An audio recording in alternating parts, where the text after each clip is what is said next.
क्या आप हिमालय की किसी ऐसी गुप्त घाटी की कल्पना कर सकते हैं जहां मृत्यु का कोई नियम नहीं चलता? एक ऐसी दुनिया जहां योगी हजारों वर्षों से अपने उसी भौतिक शरीर में जीवित हैं। एक ऐसा रहस्यमयी स्थान जिसे आज तक दुनिया का कोई भी सैटेलाइट नहीं खोज पाया और जहां आधुनिक विज्ञान की पहुंच शून्य है। परमहंस योगानंद जैसे विश्व प्रसिद्ध योगियों ने इस स्थान को सिद्धाश्रम कहा और बताया कि यहीं उनके अमर गुरु महावतार बाबा जी आज भी निवास करते हैं। इस जगह को दुनिया ज्ञानगंज के नाम से जानती है। आज हम शास्त्रों और सिद्ध साधकों के प्रत्यक्ष अनुभवों के आधार पर इसी रहस्यमयी ज्ञानगंज से पर्दा उठाएंगे। आज हम एक ऐसी यात्रा पर निकलेंगे जो भौतिक मानचित्रों से परे चेतना के गहरे लोकों में ले जाती है। हम बात करेंगे हिमालय की उस रहस्यमयी दुनिया की जहां आज भी ऐसे सिद्ध योगी निवास करते हैं जो काल और मृत्यु के नियमों से परे हैं। इस रहस्य पर सबसे गहरा प्रकाश डाला है 20वीं सदी के एक महान योगी परमहंस योगानंद जी ने, जिनकी विश्व प्रसिद्ध कृति एक योगी की आत्मकथा ने पश्चिम को भारत के आध्यात्मिक ज्ञान से परिचित कराया। योगानंद जी बताते हैं कि उनकी गुरु परंपरा का स्रोत कोई साधारण मनुष्य नहीं बल्कि एक अमर कालजयी महायोगी है। योगानंद जी बताते हैं कि उनके परम गुरु अर्थात उनके गुरु के भी गुरु एक ऐसे ही अमर योगी हैं जिन्हें हम आज महावतार बाबा जी के नाम से जानते हैं। ये वही योगी हैं जो सदियों से, कुछ लोग कहते हैं हजारों वर्षों से, हिमालय की किसी गुप्त घाटी में अपने भौतिक शरीर में विद्यमान हैं। कहा जाता है कि उन्होंने ही 1861 में अपने शिष्य लाहड़ी महाशय को क्रिया योग की प्राचीन भूली हुई विद्या में पुनः दीक्षित किया ताकि यह मुक्तिदायिनी तकनीक आधुनिक युग के मनुष्यों तक पहुंच सके। परंतु प्रश्न यह उठता है कि महावतार बाबा जी जैसे अमर सिद्ध योगी रहते कहां हैं? वह कौन सा गुप्त स्थान है जो साधारण आंखों और आधुनिक तकनीक की पहुंच से परे है? योगानंद जी और अन्य महान संतों के अनुभव एक ही दिशा में संकेत करते हैं, एक रहस्यमयी भूमि जिसे सिद्धाश्रम या ज्ञानगंज कहा जाता है। ज्ञानगंज क्या है? तो सबसे पहला प्रश्न यही उठता है कि आखिर यह ज्ञानगंज है क्या? सरल शब्दों में कहें तो ज्ञानगंज, जिसे सिद्धाश्रम, तिब्बती परंपरा में शंभाला और पश्चिमी साहित्य में शांग्रीला के नाम से भी जाना जाता है, हिमालय और तिब्बत के बीच स्थित एक अत्यंत रहस्यमयी और गुप्त भूमि है। यह कोई साधारण भौगोलिक स्थान नहीं बल्कि यह एक ऐसा पौराणिक क्षेत्र है जिसे केवल महान सिद्ध योगियों, साधुओं और परम तेजस्वी ऋषियों का निवास स्थान कहा गया है। इस स्थान की सबसे अद्भुत और अविश्वसनीय विशेषता यह है कि यहां मृत्यु का नियम लागू नहीं होता। मान्यताओं के अनुसार यहां रहने वाला हर प्राणी अमर है। उनकी चेतना सदैव जागृत रहती है और उनके शरीर पर काल का कोई प्रभाव नहीं पड़ता। अब आप सोच रहे होंगे कि यदि ऐसा कोई स्थान है तो आज के तकनीकी युग में सैटेलाइट या आधुनिक उपकरणों से यह दिखाई क्यों नहीं देता? इसका उत्तर इसकी आयामी प्रकृति में छिपा है। कई संत और आध्यात्मिक ग्रंथ बताते हैं कि ज्ञानगंज हमारे त्रिआयामी जगत में होते हुए भी एक अलग उच्च ऊर्जा वाले चौथे आयाम में स्थित है। इसी कारण यह हमारी भौतिक आंखों और वैज्ञानिक उपकरणों की पहुंच से पूरी तरह परे है। संक्षेप में, ज्ञानगंज केवल एक जगह नहीं बल्कि एक चेतना की अवस्था और एक आध्यात्मिक परिकल्पना का साकार रूप है। एक ऐसा सिद्ध लोक जो भौतिक जगत के नियमों से परे अपने ही दिव्य विधान से संचालित होता है। वेदों और पुराणों में वर्णित ज्ञानगंज की सच्चाई का शास्त्रीय आधार, ज्ञानगंज या सिद्धाश्रम की अवधारणा, कोई आधुनिक कल्पना या केवल लोक कथा नहीं है। इसकी जड़ें हमारे सनातन धर्म के प्राचीनतम और पवित्रतम ग्रंथों में अत्यंत गहराई तक समाई हुई हैं। इसका उल्लेख चारों वेदों, उपनिषदों और अनेकों पुराणों में मिलता है जो इसे एक अत्यंत प्राचीन और सम्मानित स्थान के रूप में स्थापित करता है। इन ग्रंथों के अनुसार इस अलौकिक आश्रम का निर्माण स्वयं देवशिल्पी विश्वकर्मा ने किया था। विष्णु पुराण का एक प्रसंग हमें बताता है कि सतयुग में हुए समुद्र मंथन से जो दिव्य संजीवनी बूटी प्रकट हुई थी, उसे देवताओं ने हिमालय के इसी गुप्त ज्ञानगंज मठ में सुरक्षित रखा था। यह संदर्भ ज्ञानगंज को सृष्टि की आदिम शक्तियों के संरक्षण केंद्र के रूप में स्थापित करता है। त्रेता युग में, रामायण काल में तो सिद्धाश्रम की भूमिका और भी अधिक महत्वपूर्ण हो जाती है। यह वही पवित्र भूमि है जहां महर्षि विश्वामित्र भगवान श्री राम और लक्ष्मण को वेदों, शास्त्रों और अष्ट सिद्धियों का गूढ़ ज्ञान प्रदान करने के लिए ले गए थे। और तो और, जब मेघनाद के प्रहार से लक्ष्मण जी मूर्छित हो गए, तब हनुमान जी को जिस संजीवनी बूटी को लाने का निर्देश दिया गया था, वह भी इसी दिव्य हिमालयी क्षेत्र में स्थित थी। द्वापर युग में महाभारत में भी सिद्धाश्रम का उल्लेख है। यह माना जाता है कि धर्मराज युधिष्ठिर ने अपने जीवन के अंतिम क्षणों में महाप्रयाण के समय अपने परिवार सहित इसी क्षेत्र की ओर प्रस्थान किया था, जो इस स्थान को जीवन के सर्वोच्च लक्ष्य मोक्ष से जोड़ता है। यह अवधारणा केवल हिंदू धर्म तक ही सीमित नहीं है।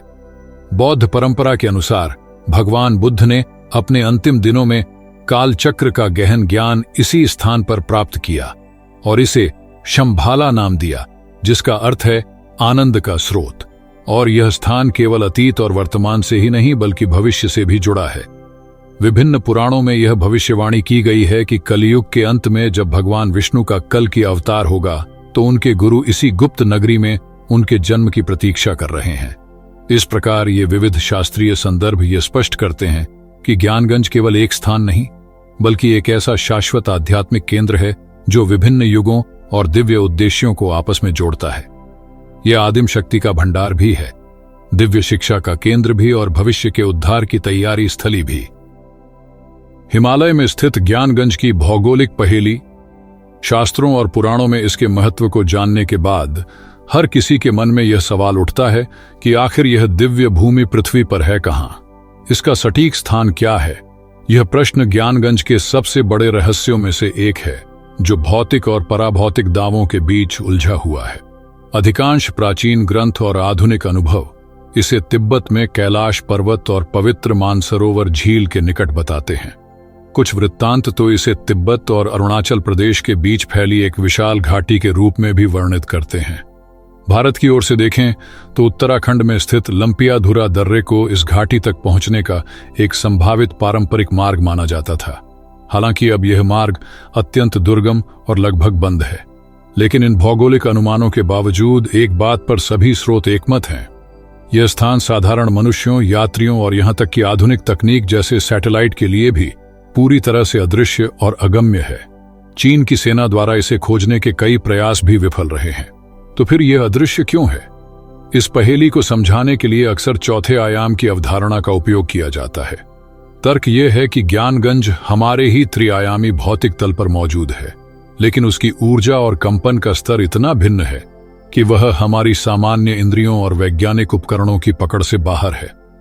यह एक ऐसे पर्दे के पीछे है जिसे केवल आध्यात्मिक दृष्टि से ही भेदा जा सकता है। कुछ अनुभवी साधक एक सूक्ष्म ऊर्जा अवरोध का भी उल्लेख करते हैं, जो एक अदृश्य जाल की तरह इस घाटी की रक्षा करता है और किसी भी अनधिकृत प्रवेश को रोकता है। यह बात थियोसॉफी की प्रणेता मैडम ब्लावाट्स्की के अनुभवों से भी मेल खाती है, जिन्होंने कथित तौर पर एक ऐसे ही मठ को देखा था जो उनकी आंखों के सामने प्रकट हुआ और फिर रहस्यमयी ढंग से गायब हो गया।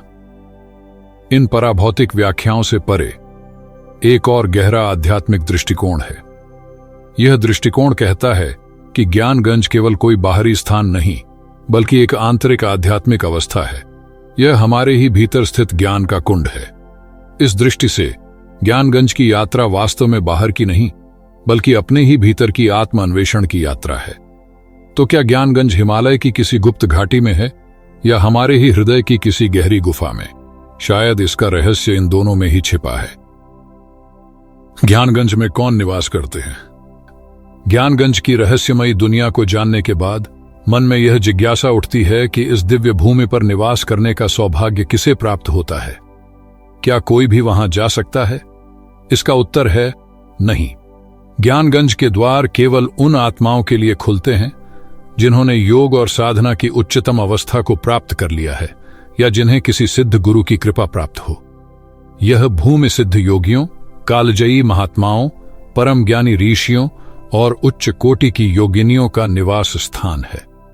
ये वे महान आत्माएं हैं जिन्होंने अपनी तपस्या के बल पर प्रकृति के नियमों पर विजय प्राप्त कर ली है और स्वयं को भौतिक बंधनों से मुक्त कर लिया है। कुछ प्राचीन ग्रंथ और मान्यताएं तो यहां तक कहती हैं कि सिद्धाश्रम में आज भी महर्षि वशिष्ठ, विश्वामित्र, कणाद और अत्रि जैसे महान ऋषि निवास करते हैं। इतना ही नहीं, महायोगी गोरखनाथ और स्वयं आदि शंकराचार्य जैसी विभूतियों का संबंध भी इस स्थान से जोड़ा जाता है। महाभारत के पात्रों में भीष्म पितामह और कृपाचार्य के भी यहां निवास करने की बात कही जाती है, जो अपने कर्मों के बंधन से मुक्त होकर यहां तपस्या में लीन है। ज्ञानगंज की एक और विशेष बात, यहां मातृशक्ति अर्थात शक्ति की प्रधानता है। ये केवल पुरुष योगियों का ही स्थान नहीं है, बल्कि यहां भैरवियां यानी सिद्ध महिला योगिनियां भी निवास करती हैं, जो आश्रम के संचालन और सुरक्षा में महत्वपूर्ण भूमिका निभाती हैं। उमा भैरवी और श्यामा भैरवी जैसी योगिनियां न केवल उच्च कोटि की साधिकाएं हैं, बल्कि वे तांत्रिक परंपरा में स्त्री शक्ति के सर्वोच्च महत्व का प्रतीक भी हैं।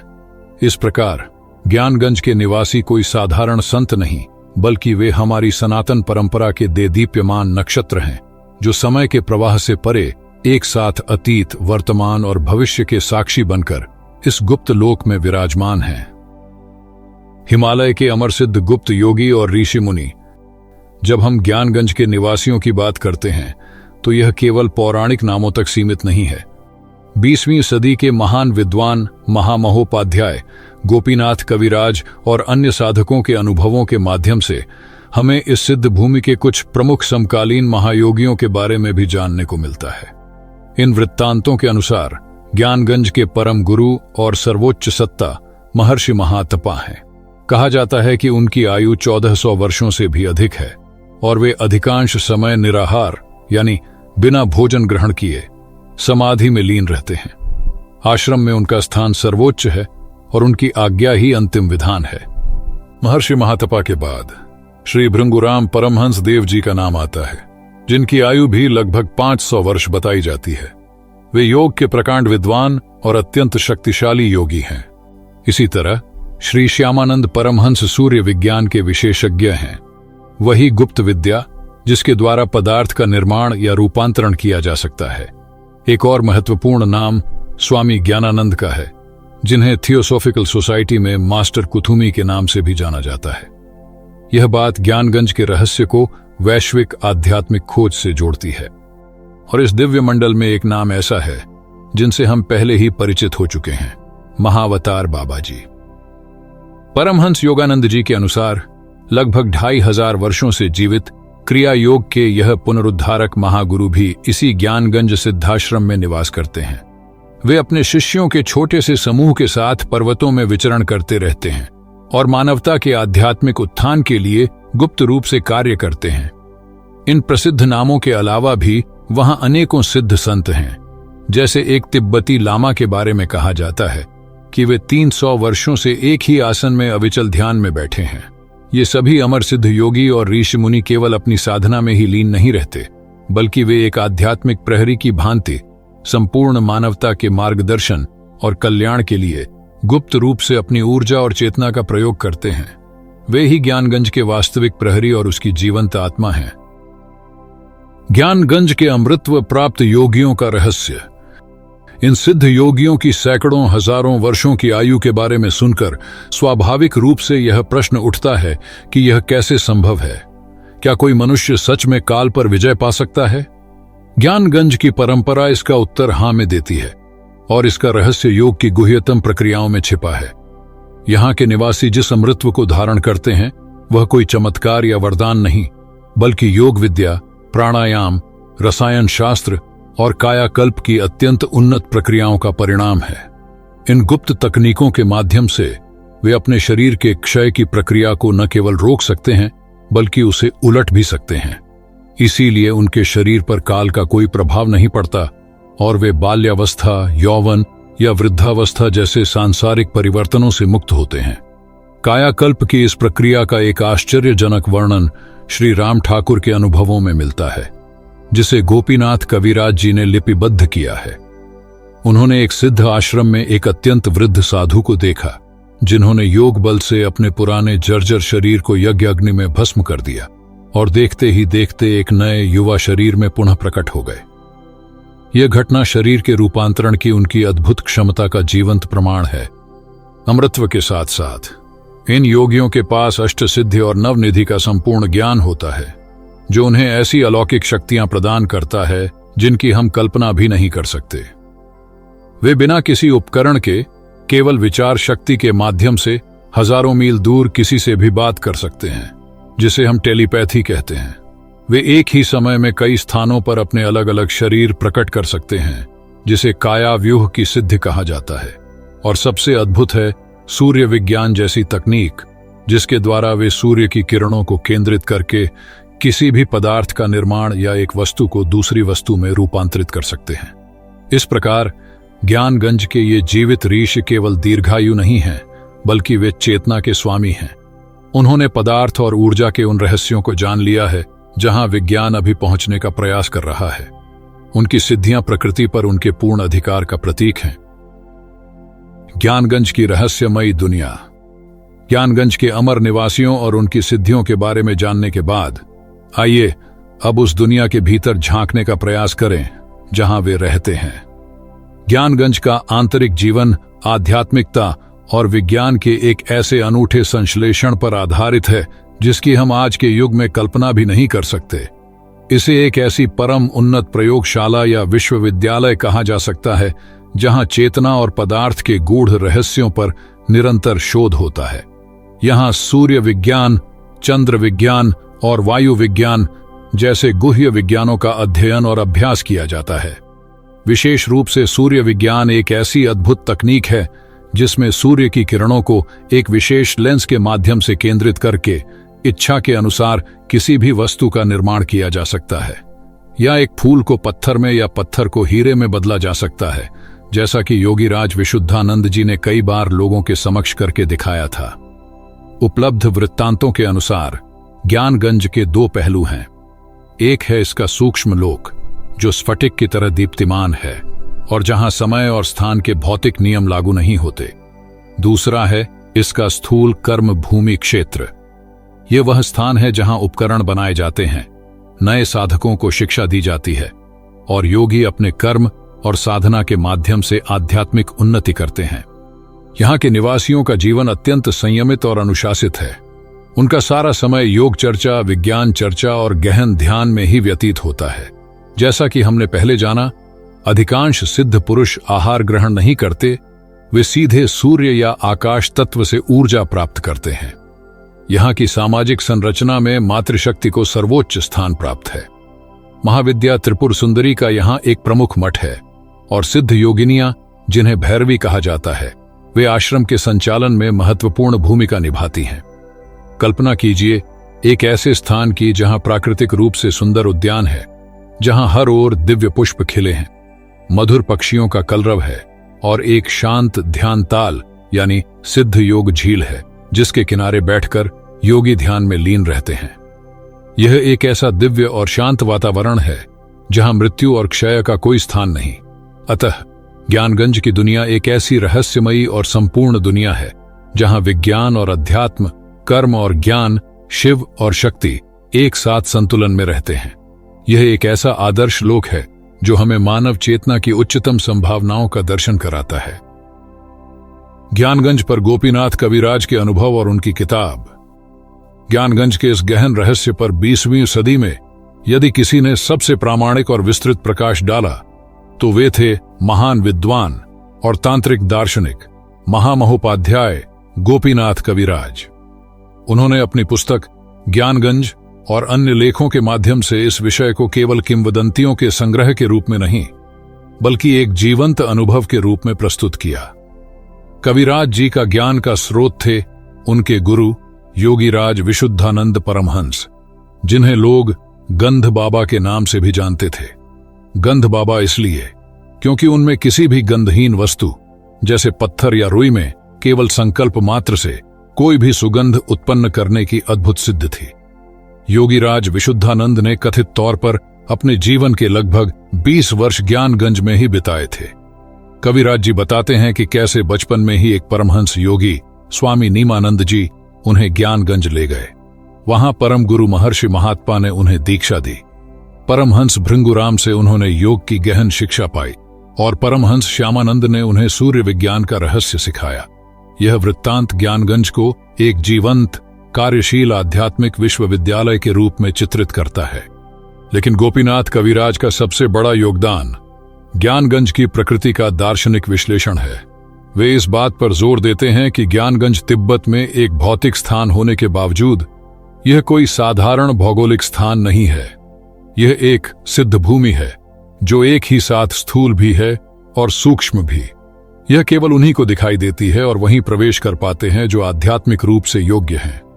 इस प्रकार कविराज जी इस रहस्य के केंद्रीय विरोधाभास का एक अद्भुत समाधान प्रस्तुत करते हैं। वे कहते हैं, ज्ञानगंज वास्तविक है, लेकिन उसकी वास्तविकता देखने वाले की चेतना के स्तर पर निर्भर करती है। इस तरह गोपीनाथ कविराज ज्ञानगंज की आधुनिक कथा के लिए एक सूत्रधार बन जाते हैं। उन्होंने एक गुप्त, मौखिक और गूढ़ परंपरा को एक विद्वतापूर्ण लिखित रूप दिया, जिससे यह रहस्य आज 21वीं सदी में भी हम जैसे जिज्ञासुओं के लिए जीवित है और हमें प्रेरणा देता है। ज्ञानगंज कैसे पहुंचे? ज्ञानगंज के बारे में इतना सब कुछ जानने के बाद हर साधक के मन में यह प्रश्न अवश्य उठता है कि क्या हम वहां पहुंच सकते हैं? वहां जाने का मार्ग क्या है? इस प्रश्न का उत्तर जितना सरल है उतना ही गहन भी। सरल उत्तर है कि एक सामान्य व्यक्ति के लिए अपनी इच्छा मात्र से वहां पहुंचना लगभग असंभव है। हालांकि कुछ पुराने वृत्तांतों में इसके एक पारंपरिक भौतिक मार्ग का वर्णन मिलता है। यह मार्ग उत्तराखंड के कुमाऊं क्षेत्र से शुरू होकर धारचूला, तवा घाट और उंगली मोड़ से होते हुए घने जंगलों को पार कर हिमालय की उस गुप्त घाटी तक जाता था।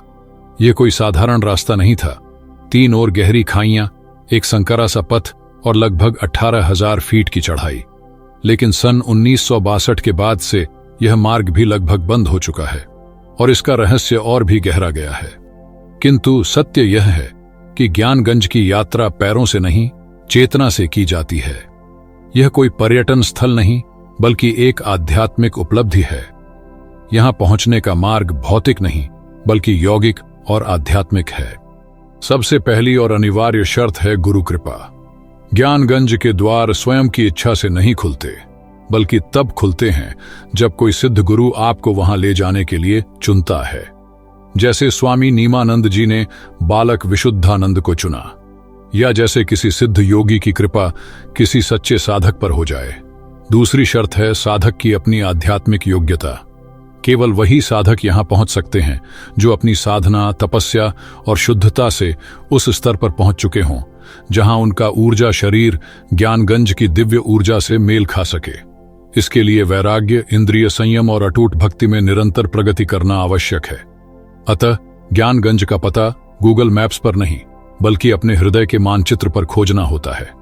यह एक ऐसी मंजिल है जिसे जीता नहीं जाता, बल्कि जो स्वयं को योग्य पात्र के समक्ष प्रकट कर देती है। इसकी यात्रा बाहर की दुनिया में नहीं, बल्कि साधना के पथ पर गुरु के मार्गदर्शन में अपने ही भीतर शुरू होती है।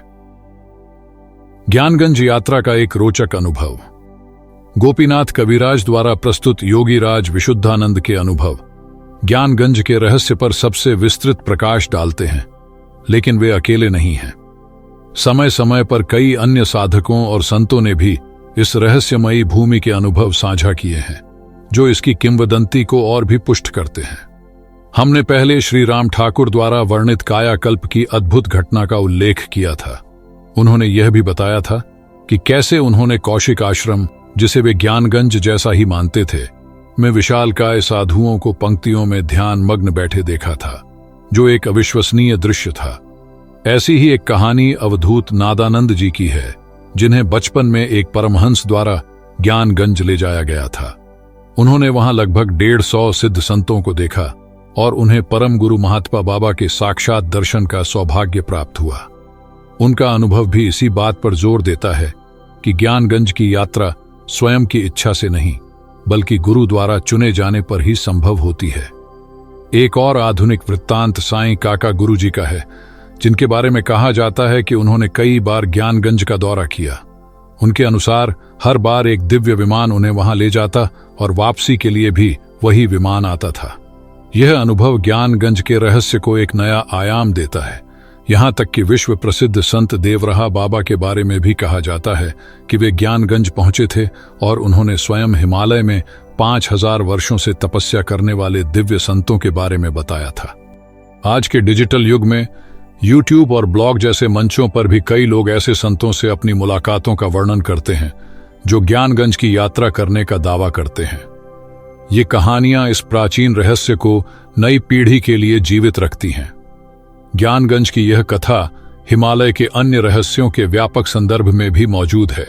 यति यानी हिम मानव की कहानियां, रूपकुंड की कंकालों वाली झील का रहस्य और भारत चीन सीमा पर स्थित कोंकाला दर्रे में यूएफओ देखे जाने की घटनाएं, ये सभी मिलकर रहस्यमय हिमालय की एक बड़ी तस्वीर बनाते हैं। और ज्ञानगंज इस तस्वीर का सबसे आध्यात्मिक और गूढ़ हिस्सा है। ये सभी विभिन्न वृत्तांत एक शक्तिशाली आदर्श हिमालयी सिद्ध को पुष्ट करते हैं। एक ऐसे कालजयी अलौकिक शक्तियों से संपन्न गुरु का आदर्श जो एकांत में रहते हुए भी मानवता पर अपनी कृपा दृष्टि बनाए रखते हैं। ज्ञानगंज इसी आदर्श का सर्वोच्च निवास स्थान है। ज्ञानगंज का ध्रुव सत्य और साधक का पथ।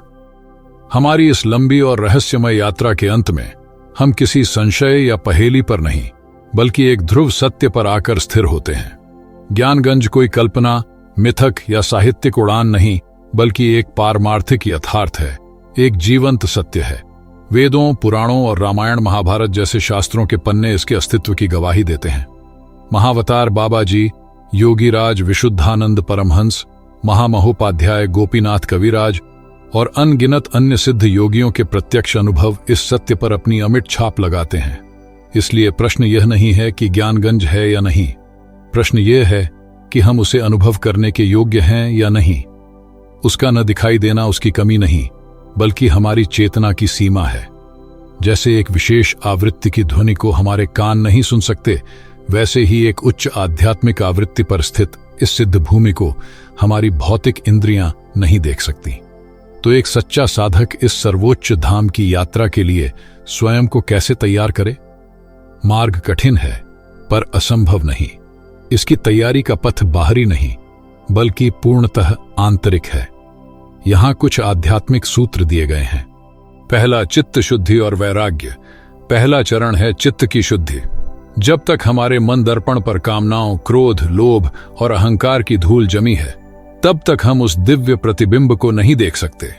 पतंजलि योग सूत्र में वर्णित यम नियम, अहिंसा, सत्य, अस्तेय, ब्रह्मचर्य, अपरिग्रह का दृढ़ता से पालन करना और निष्काम कर्म द्वारा अहंकार को मिटाना इस मार्ग की आधारशिला है।